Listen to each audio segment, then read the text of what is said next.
और लोकसभा चुनाव और तूफान, लोकसभा चुनाव और राजनीति की खबरों के बीच अब जरा तूफान की बात करते हैं। तूफान बवंडर और ओले गिरने से पश्चिम बंगाल के जलपाईगुड़ी में 5 लोगों की मौत हो गई। पेड़ जड़ों से उखड़ गए और मकानों और वाहनों पर जाकर गिर गए। इतना भयंकर ये 4 मिनट के करीब तूफान आया, इसने भारी तबाही मचाई, खासतौर पर जलपाईगुड़ी में, पश्चिम बंगाल में। तस्वीरें आप देखिए किस तरह से ये बवंडर आया, 4 मिनट के अंदर अंदर इसने जबरदस्त तबाही मचाई, पेड़ उखड़ गए। और आप देखिए किस तरह से भयानक तरीके से बारिश हुई, तूफान आया, तेज हवाएं चली, पेड़ जो हैं उखड़ गए।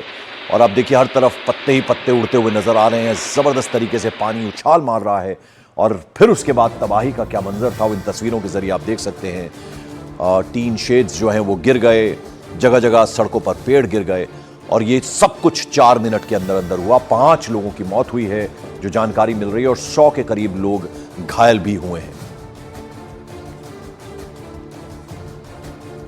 अचानक से जोर से हवा आया, उसके बाद इतना झड़ हुआ, पूरा टीन पूरा उड़ गया। नुकसान हुआ इधर में। कितना नुकसान हुआ है? हम लोग का तो होटल का तो बहुत नुकसान हुआ।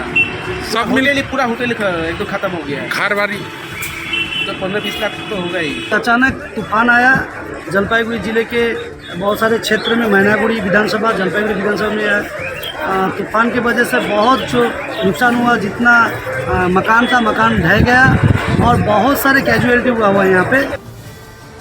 और पश्चिम बंगाल के जलपाईगुड़ी के तूफान प्रभावित लोगों के प्रति संवेदना जताते हुए प्रधानमंत्री नरेंद्र मोदी ने लिखा, मेरी संवेदनाएं पश्चिम बंगाल के जलपाईगुड़ी, मैनागुड़ी इलाकों में तूफान से प्रभावित लोगों के साथ है। उन लोगों के प्रति संवेदना जिन्होंने अपने प्रियजनों को खोया है।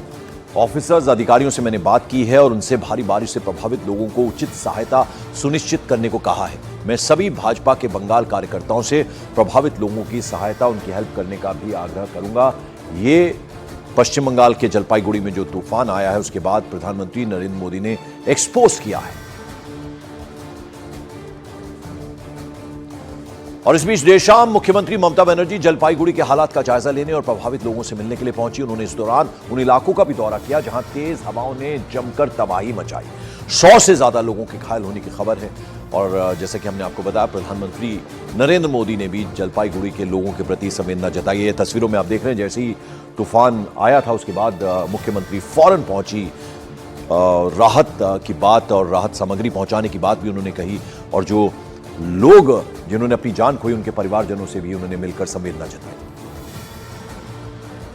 एक डिजास्टर हुआ, एक ऐसा स्टॉर्म आया था कि 2-3 मिनट में बहुत सारे घर डैमेज हो गया, बहुत सारे आदमी को पूरा घर तोड़ गया और 5 आदमी मर गया और 2 अभी सीरियस भी है।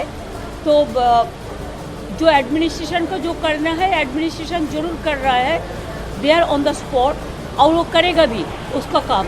एमसीसी कोड है, इसी के लिए हम डिटेल्स नहीं बता रही हूँ, लेकिन गवर्नमेंट पूरी उसका पास है। और जलपाईगुड़ी में तेज आंधी और भीषण बारिश ने भारी तबाही मचाई है। 3 तस्वीरों के जरिए आपको समझाते हैं जलपाईगुड़ी के पूरे हालात किस तरह से बने। पहली तस्वीर में आप देखिए वो बवंडर नजर आ रहा है और किस तरह से तबाही इस 4 मिनट के अंदर मची जलपाईगुड़ी मैनागुड़ी इलाके में। और फिर देखिए आप किस तरह से जो मकान हैं वो ढह गए, टीन की छतें जो उखड़ गईं। और फिर तीसरी तस्वीर में मुख्यमंत्री ममता बनर्जी फौरन हालात का जायजा लेने पहुंची, राहत की बात उन्होंने कही। और साथ ही साथ जो मारे गए लोग हैं और जो घायल हुए हैं, मारे गए लोगों के परिवारों से मिलकर संवेदना जताई। और जो घायल लोग हुए हैं उन्हें जल्द से जल्द उचित इलाज मिलेगा, ये आश्वासन भी देती हुई नजर आई मुख्यमंत्री ममता बनर्जी। इस बीच जैसे कि हमने आपको बताया, प्रधानमंत्री नरेंद्र मोदी ने भी बाकायदा एक्सपोज के जरिए संवेदना जताई है।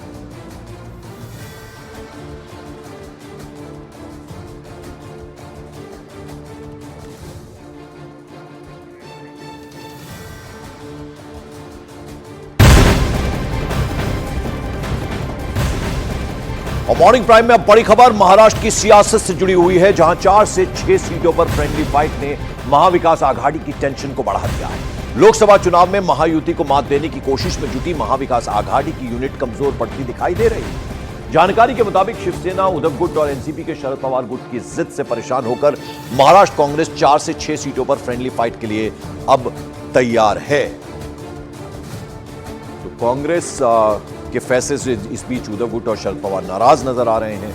और यहाँ इन दोनों ही दलों की अगर हम बात करें, जिसमें शरद पवार का एनसीपी गुट है, उसके अलावा शिवसेना का उद्धव गुट जो है, उनकी जिद के चलते कांग्रेस जो है अब नाराज बताई जा रही है और अब कुछ सीटों पर फ्रेंडली फाइट के लिए तैयार हो गई है। हालांकि शिवसेना का उद्धव गुट और एनसीपी का शरद पवार गुट कांग्रेस के इस फैसले के खिलाफ है। दरअसल सांगली, भिवंडी और मुंबई की 2 सीट्स हैं जिनके साथ कुल 6 सीटें ऐसी हैं जहां कांग्रेस अपना कैंडिडेट अब उतारना चाहती है, लेकिन उद्धव गुट और शरद गुट इसके खिलाफ है। इसके बाद महाराष्ट्र कांग्रेस ने फ्रेंडली फाइट का फैसला कर लिया है।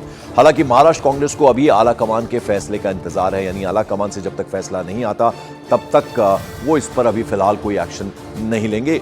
उन्हें इंतजार है तो सिर्फ अब आला कमान।